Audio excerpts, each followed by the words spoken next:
Hi everyone, and welcome back to Understanding Depression, the podcast where we dive deep into the many layers of mental health with honesty, compassion, and hope. I'm so glad you're here today because we're tackling a very important topic, medication for depression, what you need to know. If you or someone you care about has ever considered medication for depression, you might have lots of questions. Is medication necessary?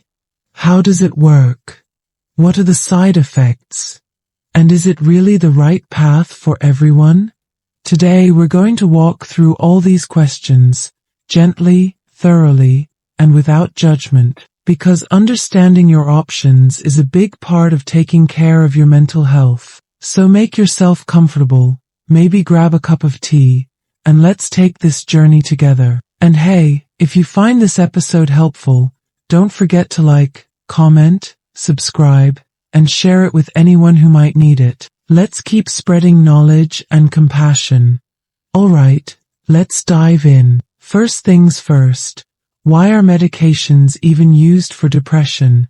Depression is not just sadness. It's a medical condition that can deeply affect how your brain regulates mood, energy, sleep, appetite, and motivation. In some cases, therapy alone, lifestyle changes, or support from loved ones are enough to help someone recover. But for others, depression can be so severe or biologically rooted that their brain chemistry needs a boost. That's where medication can play a crucial role. Antidepressants can help correct chemical imbalances in the brain, particularly with neurotransmitters like serotonin, norepinephrine, and dopamine, to help restore more balanced emotional functioning. Choosing medication doesn't mean you're weak.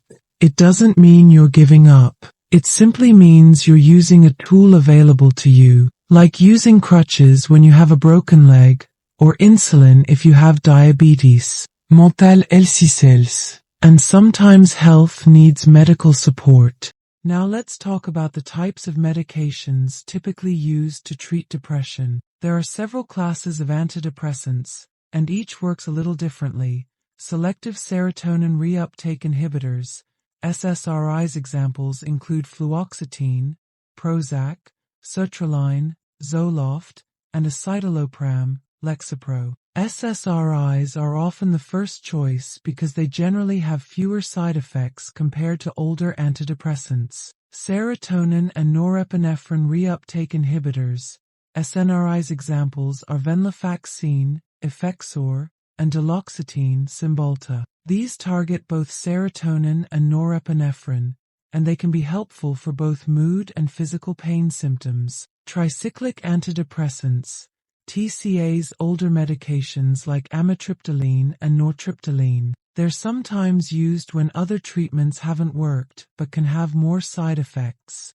Monoamine oxidase inhibitors, MAOIs, these include phenelzyme, Nardil, and tranylcypromine, Parnate. They're rarely used today because they require strict dietary restrictions and can have serious interactions with other medications. Atypical antidepressants.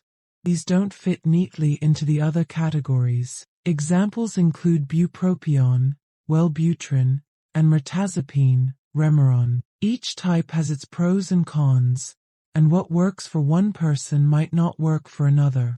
You might be wondering, how exactly do antidepressants work?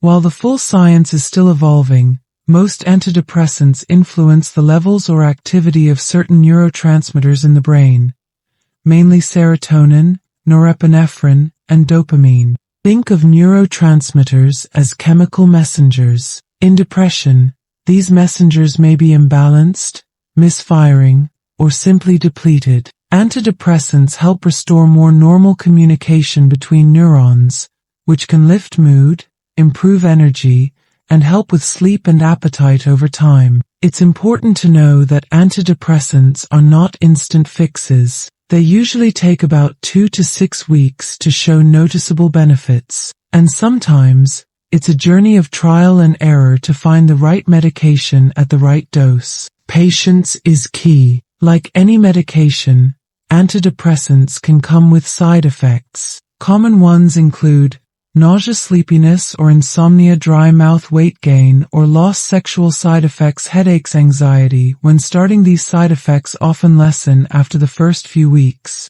But if they're severe or don't go away, it's very important to talk to your doctor. In rare cases, some people, especially younger individuals, may experience increased suicidal thoughts when starting antidepressants. This is why close monitoring in the early stages is crucial. Remember, side effects vary from person to person. Some people experience almost none at all. If you and your doctor decide that medication is a good step for you, here's what you can generally expect. First, you'll usually start with a low dose. This helps your body adjust. Over time, your doctor may increase the dose depending on how you're responding. You'll likely have follow-up appointments every few weeks at first to monitor progress and side effects. It's important to be open about how you're feeling, not just physically, but emotionally too. And remember, it's very common for it to take more than one try to find the right medication or combination. That's not a failure. That's part of the process. Let's take a moment to talk about stigma. There's a lot of misunderstanding out there about taking medication for mental health. Some people might say things like, just think positive, or you don't need pills. But here's the truth. No one would say that to someone needing antibiotics for an infection, or insulin for diabetes. Taking care of your mental health, whatever form that takes, is brave. It's responsible, and it's deeply personal. You deserve support, not judgment. Medication can be a powerful tool, but it often works best when combined with therapy. Cognitive behavioral therapy, CBT, interpersonal therapy, IPT, and other forms of talk therapy can address the thought patterns and life issues that medication alone can't solve. Studies show that people with moderate to severe depression often do better when they have both medication and therapy, compared to either one alone. Think of medication as helping your brain stabilize enough so that therapy can do its deeper work. It's not an either-or. It's about building a toolbox for healing. This is one of the most common questions. The answer varies. Some people might only need medication for 6 months to a year, especially if it's their first episode of major depression and they recover well. Others, especially if they've had multiple depressive episodes, might benefit from longer-term or even lifelong treatment. The key is working closely with your doctor to make that decision.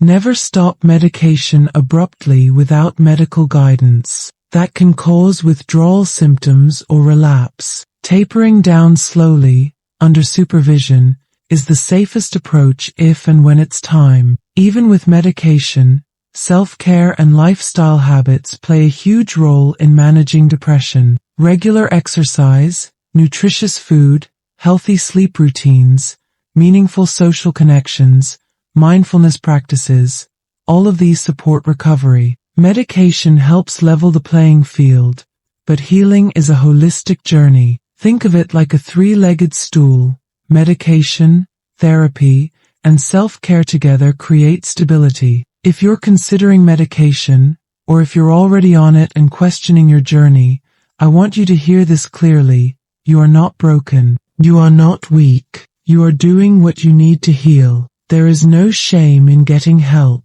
There is strength in seeking it. Healing isn't linear. There will be good days and hard days, but you are moving forward, even when it feels slow. And you are never, ever alone. Thank you for being here today, for learning, for opening your heart to this conversation. Remember, knowledge is power, and compassion is healing. Please like, comment, and subscribe if this episode resonated with you. Share it with someone who might need it. Thank you and see you in next episode.